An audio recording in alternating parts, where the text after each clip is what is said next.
Imagine a wedding so perfect it felt like a dream, my parents laughing, glasses clinking, love in every smile. Then, in one soul-crushing second, it all burned to ashes. My husband gripped my arm, his voice a furious whisper, "We're leaving. Now." My stomach dropped. "What?" I choked out, my chest tight with dread. He glared at the bride, her flawless dress mocking us all. "She's a fraud," he spat.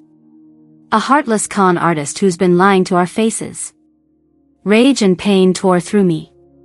How could she worm her way into our family, defiling our trust with her venomous charm? It wasn't just deceit, it was a dagger in our hearts, a betrayal that made my blood boil. I wanted to rip that veil off her lying face. But I held back, knowing her downfall would hurt more. I'm Emma Larson, I'm 32 years old, and this is the gut-wrenching story of how my brother's fairy tale wedding became a living nightmare. Comment where you're watching from, and smash that like button if someone's betrayal ever broke your heart. Let me take you back to that weekend, just before everything unraveled. It was a warm September afternoon in Savannah, Georgia, and the Forsyth Park Inn felt like paradise on earth. Ancient oak trees draped with Spanish moss framed the resort, their branches swaying gently in the breeze. The air carried the sweet scent of magnolia blossoms and a hint of salt from the Atlantic, just 10 miles away. The sprawling estate, with its white columns and manicured gardens stretching over 5 acres, looked like something out of a movie. My brother Ethan's wedding was the event we'd all been dreaming of, and it was finally here. I stepped out of our rental car, my heels sinking slightly into the gravel path, and took it all in. My husband, Noah, squeezed my hand, his eyes wide. "This place must have cost a fortune," he said, glancing at the chandeliers sparkling through the mansion's windows. I laughed. "Ethan went all out, but Claire's parents are footing most of the bill.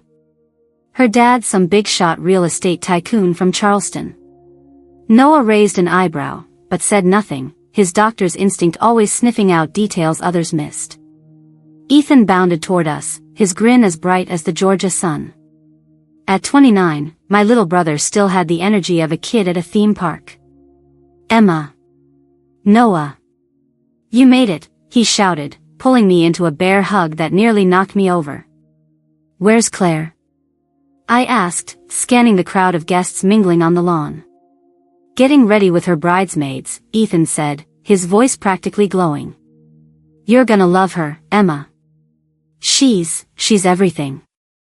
His eyes sparkled with a love so pure it made my heart ache. My parents, Margaret and Henry, waved from the porch, their faces radiant. Mom's floral dress fluttered as she rushed over, her silver hair catching the light. "Isn't this perfect?" she gushed, hugging me tight. Dad, ever the businessman, was already chatting with Claire's father about some coastal property deal, his hands gesturing wildly. Everything felt right, too right, almost, like the calm before a storm you don't see coming. We checked into our room, a suite with a 4-poster bed and a balcony overlooking the gardens. As I unpacked, Noah flopped onto the bed, his tie loosened. "Ethan's head over heels," he said, a faint edge in his voice. "Claire seems polished. Maybe too polished." I brushed it off. "She's just nervous. It's her big day." But deep down, a tiny seed of unease took root. Something about Claire's dazzling smile at the welcome dinner that night, perfect, practiced, almost staged, made my stomach twist. I pushed the thought away. This was Ethan's moment, and I wasn't about to let doubt ruin it. That first night at the Forsyth Park Inn, the welcome dinner was a spectacle of southern elegance. Long tables draped in white linen stretched across the courtyard, twinkling fairy lights strung between ancient oaks casting a golden glow. The clink of champagne glasses mingled with laughter, and the warm Georgia breeze carried the scent of jasmine. I sat beside Noah, watching Ethan and Claire glide through the crowd, the picture of a perfect couple. Claire, in a sleek emerald dress, moved with a grace that turned heads, her smile dazzling every guest she greeted. But as I watched her, that uneasy feeling from earlier grew sharper, like a splinter I couldn't ignore. Claire's charm was almost too precise. She knew everyone's names, their kids' names, even their hobbies. "Henry, I heard you closed a deal on that Tybee Island property," she said to my dad, her voice smooth as honey. Dad beamed, clearly flattered. "You've done your homework, Claire," he chuckled, sipping his bourbon. But something about her delivery felt rehearsed, like she'd memorized a script. Noah leaned close, his voice low. "She's good. Too good. Nobody's that perfect, Emma." I shrugged, trying to dismiss it. "She's just trying to impress. It's her wedding." But his words stuck with me. The next morning, at the champagne breakfast on the terrace, the first real red flag appeared. Claire was already there, radiant in a white sundress, but her eyes kept darting to her phone, a sleek black one with a silver case. She'd step away every few minutes, her smile vanishing as she spoke in hushed tones. Curious, I followed her inside to grab a napkin and overheard her in a side room. "No mistakes, got it? Everything set for Monday," she said, her voice sharp, almost menacing. My heart skipped a beat. Who was she talking to? When she saw me, her face softened instantly. "Oh, Emma, just sorting out some last-minute catering issues," she said with a laugh, slipping the phone into her pocket. But I noticed her other phone, a red-cased one, on the table. 2 phones? Odd, but I let it slide. People have work phones, right? Later that afternoon, during a bridesmaid's fitting in the resort's bridal suite, another crack appeared in Claire's facade. Lila Monroe, introduced as Claire's cousin, was helping pin my dress. She seemed nice, but nervous, her hands fidgeting as we chatted. "Claire's so lucky to have you all," Lila said, her smile tight. "She always talked about her Yale days, you know." I frowned. "Yale? I thought Claire went to USC." Lila's eyes widened, and she stammered, "Oh, maybe I got it mixed up. So many cousins." Before I could press her, Claire swooped in, linking arms with Lila. "What are you two gossiping about?" she asked, her tone light but her eyes sharp. Lila looked away, and I felt a chill. Was Lila hiding something, or was I reading too much into it? That evening, at the rehearsal dinner, Noah's suspicions deepened. Claire was a vision, delivering a tearful speech about finding her forever home with Ethan. My mom, Margaret, dabbed her eyes, and Ethan looked at Claire like she hung the moon. But Noah wasn't buying it. As we walked back to our room, he stopped under a lamppost, his jaw tight. "Emma, I saw Claire texting on a 3rd phone tonight, a blue one. And her accent, it shifted when she talked to that waiter. Southern with your parents, neutral with others. It's like she's playing a role." I wanted to argue, to defend Ethan's happiness, but my stomach twisted. "Maybe she's just adaptable?" I said weakly. Noah shook his head. "Or maybe she's someone we don't know at all." By the end of that second day, my heart was a battlefield, loyalty to Ethan clashing with a growing dread. Claire's polished exterior was starting to crack, revealing glimpses of something colder, calculated. I lay awake that night, Noah's words echoing in my mind. Was Claire really the woman Ethan loved, or was she a stranger wearing a mask? I didn't have answers, but one thing was clear: the fairy tale wedding was hiding a darkness I couldn't ignore. The morning of the wedding rehearsal dawned bright and humid, the Savannah sun already warming the Forsyth Park Inn sprawling gardens. I stood on our balcony, sipping coffee, trying to shake the unease that had kept me up all night. Noah's words about Claire's shifting accents and multiple phones gnawed at me, but I clung to the hope that it was just pre-wedding stress making me paranoid. Ethan deserved this happiness, and I didn't want to be the sister who ruined it with baseless doubts. But as the day unfolded, those doubts turned into a chilling reality that I couldn't ignore. At the rehearsal, Claire was a vision of calm authority, directing the bridal party with a smile that never wavered. She positioned Ethan under the rose-covered arch, her hand lingering on his arm as she whispered something that made him laugh. My parents, Margaret and Henry, watched from the front row, their faces glowing with pride. But Noah, standing beside me, was tense, his eyes narrowing as Claire adjusted her shawl, revealing a 3rd phone, a blue-cased one, tucked into her waistband. "That's not the black or red one," he muttered, his voice barely audible. "Emma, something's seriously off." I nodded, my pulse quickening. 3 phones weren't just odd, they were a pattern. After the rehearsal, while Ethan and the groomsmen headed to a cigar lounge, Noah pulled me aside to a quiet corner of the resort's library. His face was grim, his doctor's composure replaced by a rare urgency. "I couldn't sleep last night, so I called an old med school buddy, Tom, who works with the FBI's Financial Crimes Unit," he said, pulling out his phone. I asked him to run a quick check on Claire Everett. "Emma, it's bad." My stomach churned as he showed me a scanned document, a Florida driver's license for a Sarah Whitaker, dated 3 years ago. The photo was unmistakably Claire, though her hair was brunette, not blonde.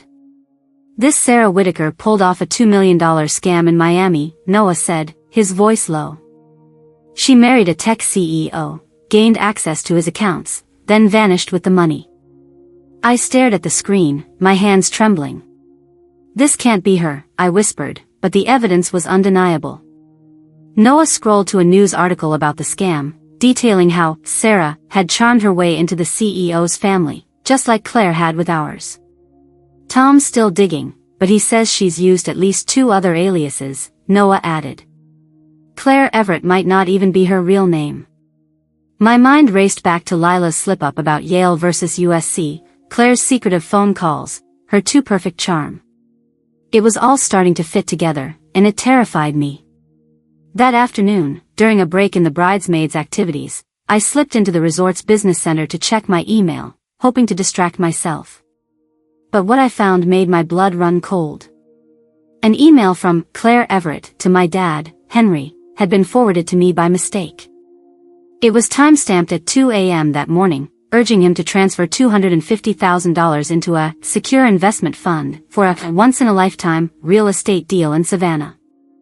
The email was polished, professional, but the account details led to an offshore bank in the Cayman Islands. "Noah." I called, my voice shaking as I waved him over. He read the email, his jaw tightening. "This is a classic wire fraud setup," he said. "She's not just charming your dad, she's targeting his entire portfolio."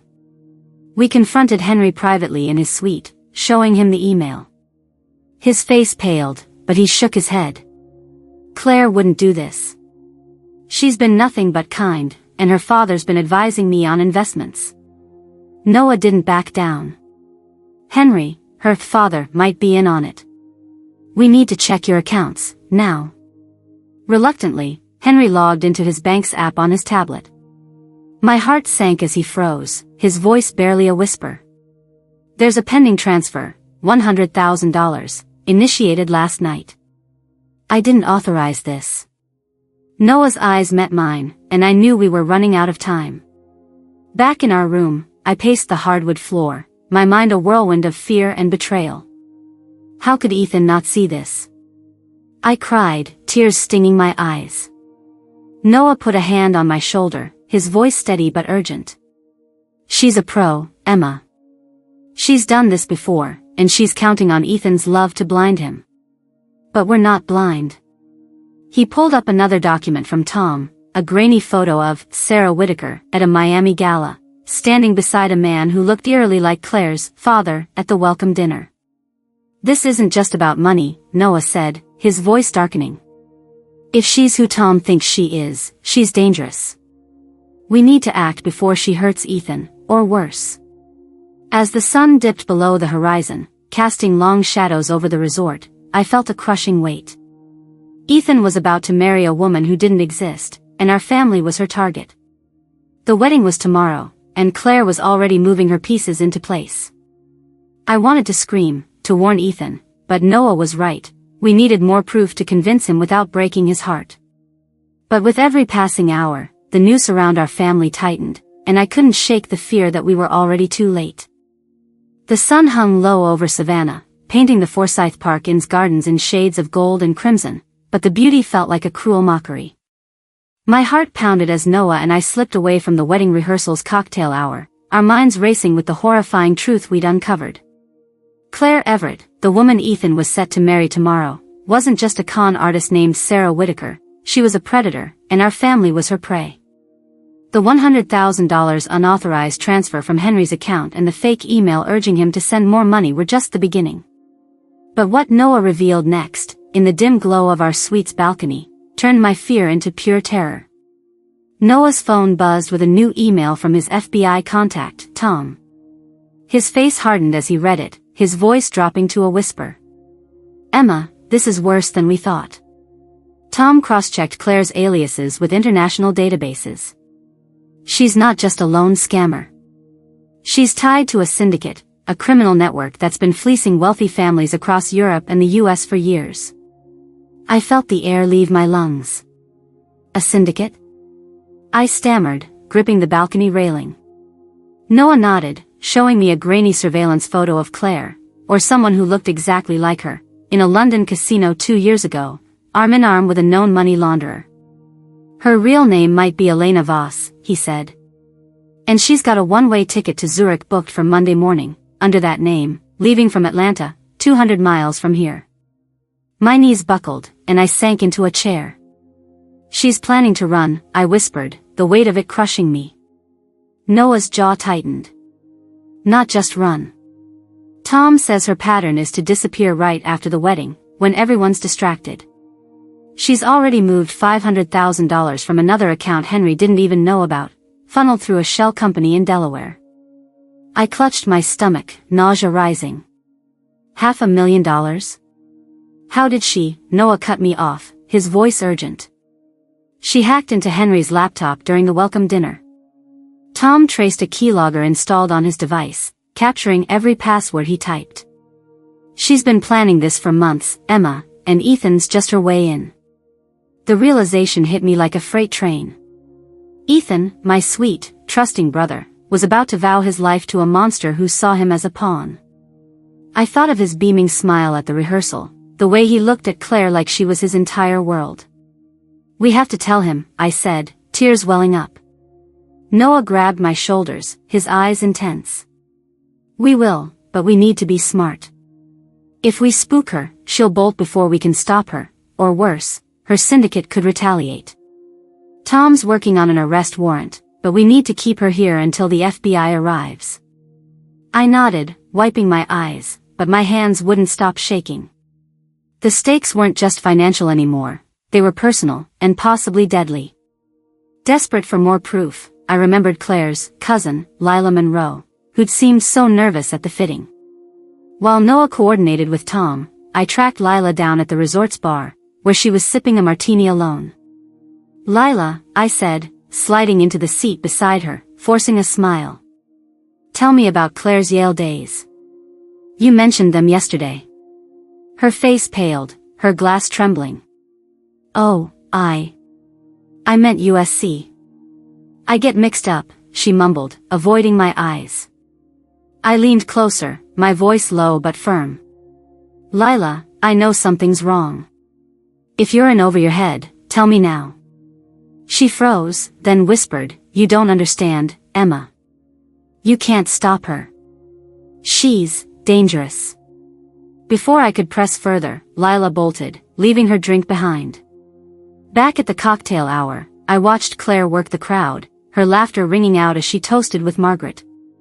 But now, every move she made felt sinister, her hand on Ethan's back, her glances at her blue-cased phone.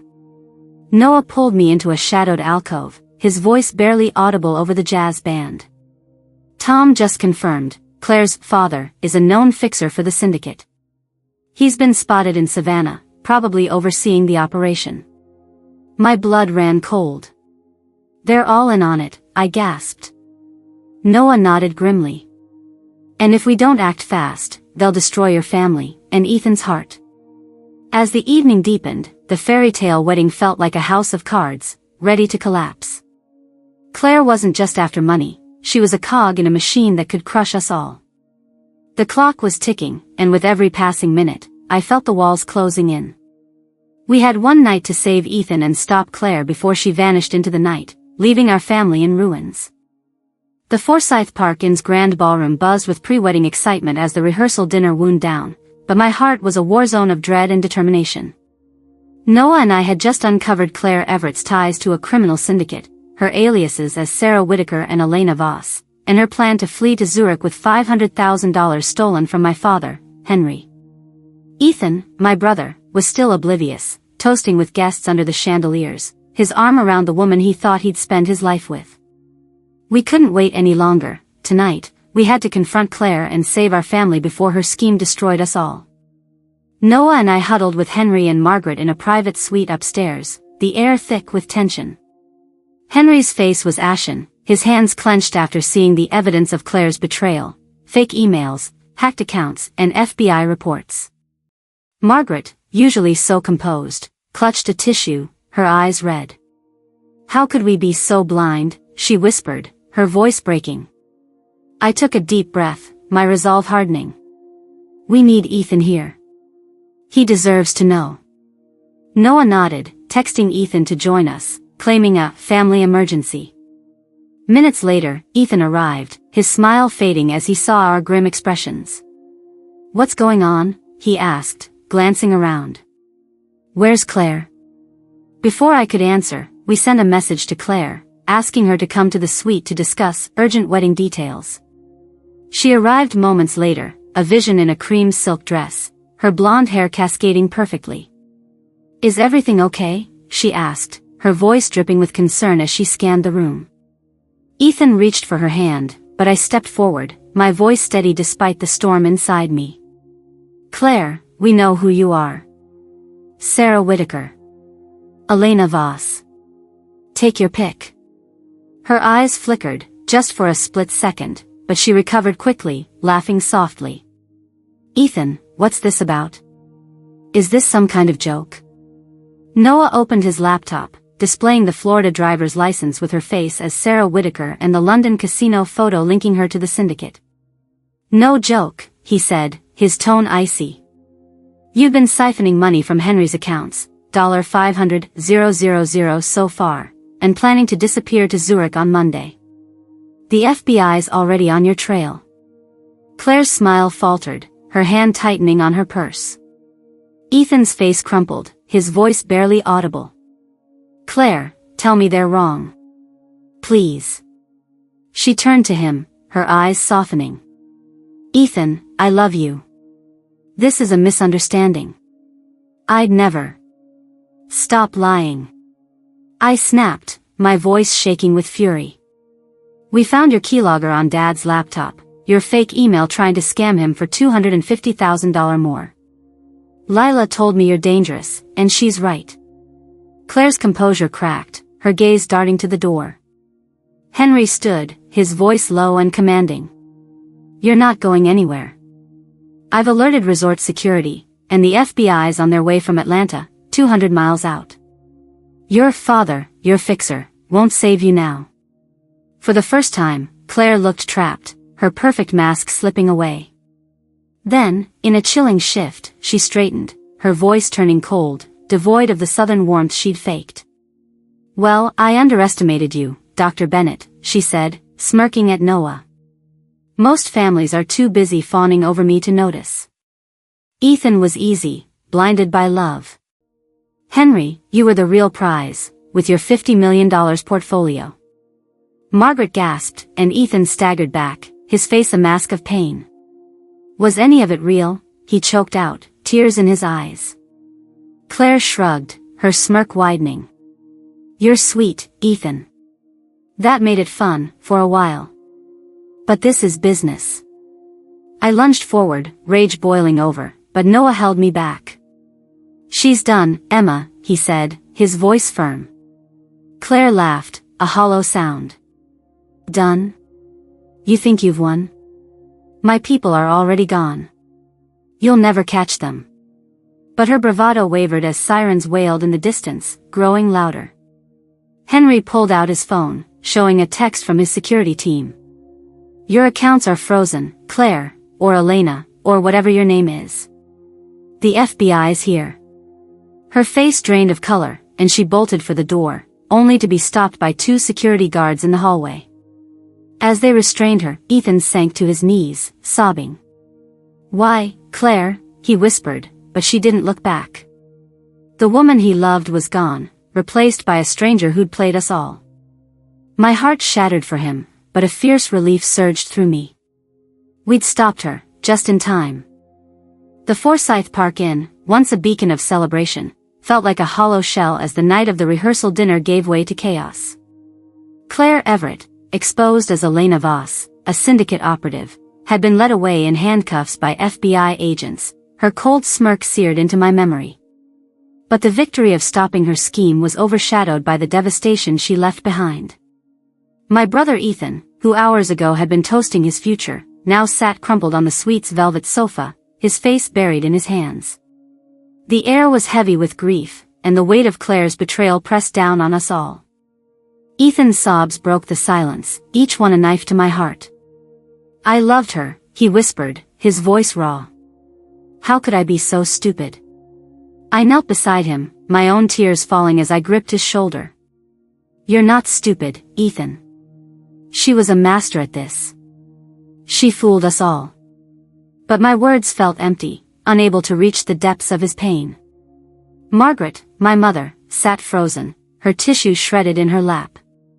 "I welcomed her like a daughter," she murmured, her voice trembling with betrayal. Henry, my father, paced the room, his businessman's composure cracked. "She almost took everything, $500,000 gone, and who knows how much more if we hadn't caught her," he said, his voice thick with anger and shame. Noah, ever the anchor, spoke softly but firmly. "Henry, we stopped her. The FBI's tracing the funds, and they've frozen her accounts. You'll likely recover most of it." But Henry shook his head, his eyes distant. "It's not just the money, Noah. It's the trust she stole. I let her into our lives, our business." I glanced at Ethan, who hadn't moved, and felt a surge of guilt. I'd seen the signs, Claire's multiple phones, her shifting stories, but I'd hesitated, not wanting to shatter his dream. Now, that dream was in ruins, and I couldn't shake the feeling I'd failed him. The FBI agent stayed late, taking statements in the resort's conference room. They confirmed Claire's true identity, Elena Voss, a 30-year-old operative born in Ukraine, trained to infiltrate wealthy families. Lila Monroe, her cousin, had been arrested at a Savannah motel 3 miles away, confessing she was a hired accomplice paid $10,000 to play her role. Lila's small fry, Agent Ramirez told us, his voice clipped.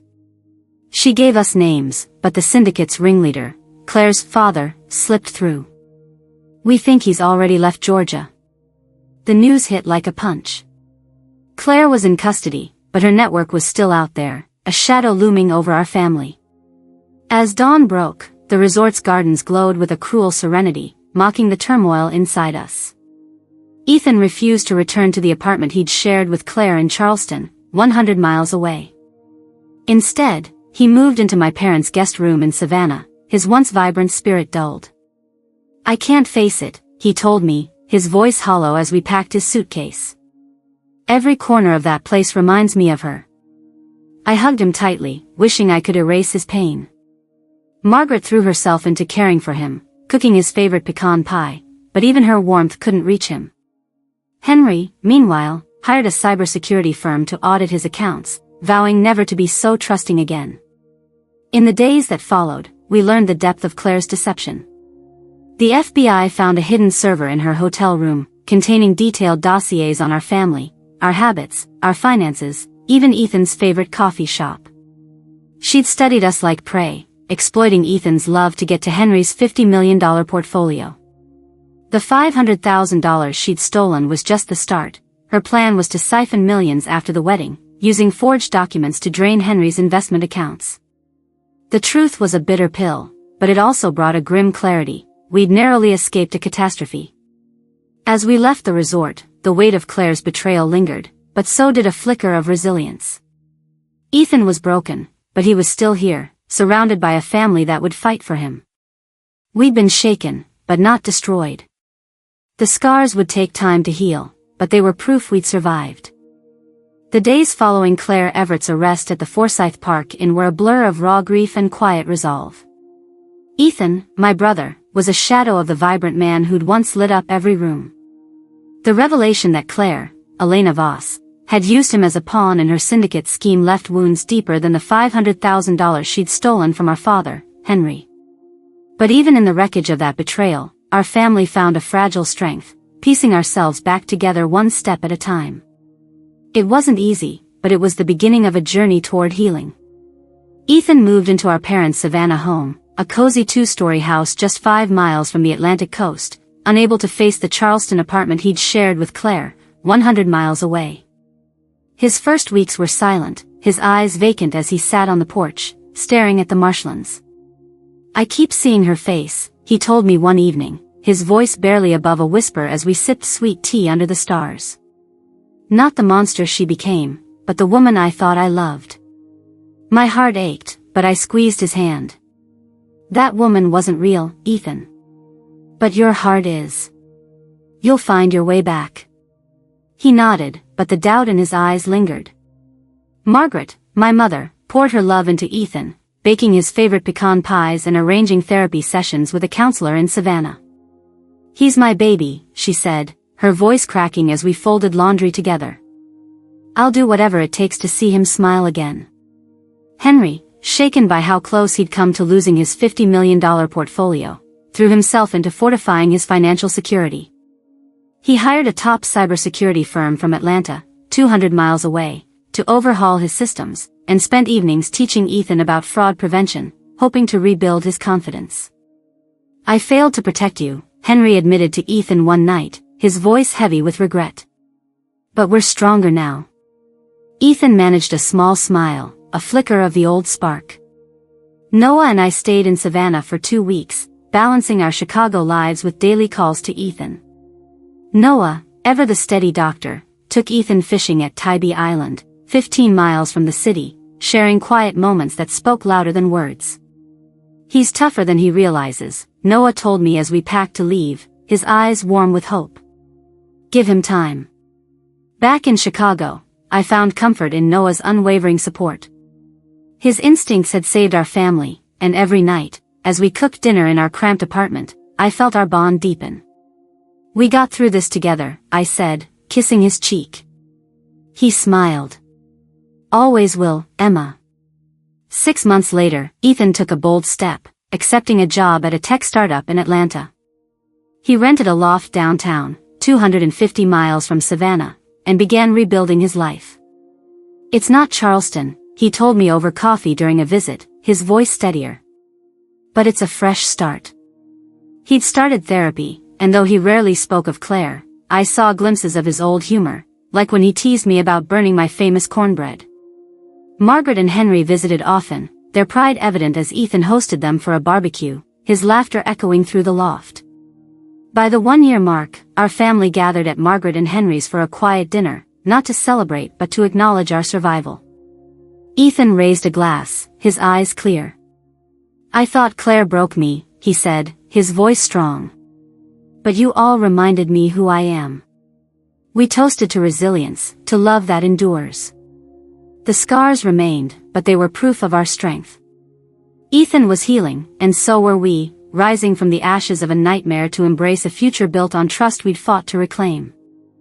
As I sit here, reflecting on that heart-wrenching weekend at the Forsyth Park Inn, the pain of Claire Everett's betrayal still lingers, but so does the strength we found in its wake. Ethan's broken heart, my parents' shattered trust, and the $500,000 Claire, Elena Voss, stole from Henry's accounts were wounds that cut deep. Yet, through the chaos, we learned a truth that changed us forever: trust your instincts when something feels too perfect to be true. Claire's polished charm, her calculated lies, and her syndicate's ruthless plan nearly destroyed us, but our family's love held us together. That's the lesson I want to share with you: real love and trust are built on honesty, not facades, and they're worth fighting for. I'll never forget the moment Ethan, a year after that nightmare, looked at me across the dinner table in Savannah, his eyes brighter than they'd been in months. "Emma," he said, his voice steady, "I thought Claire broke me, but you, Mom, Dad, Noah, you showed me what real love looks like. It's not blind, it's clear-eyed and strong." His words hit me hard, a reminder that we'd survived because we leaned on each other. So, here's my advice: question the perfect. Check backgrounds, ask hard questions, and protect your loved ones. If your gut screams something's wrong, listen. It could save your heart, or your family's future. Now, I want to hear from you. Have you ever had a moment where your instincts warned you about someone who seemed flawless? Drop your story in the comments. I read every single one. If this story shook you, smash that like button. It helps spread this warning to others. Subscribe for more real stories that uncover the truth behind the masks people wear, and share this video with someone you care about. Let's remind the world that true love and trust can withstand any storm. Thank you for listening, and let's keep protecting what matters most.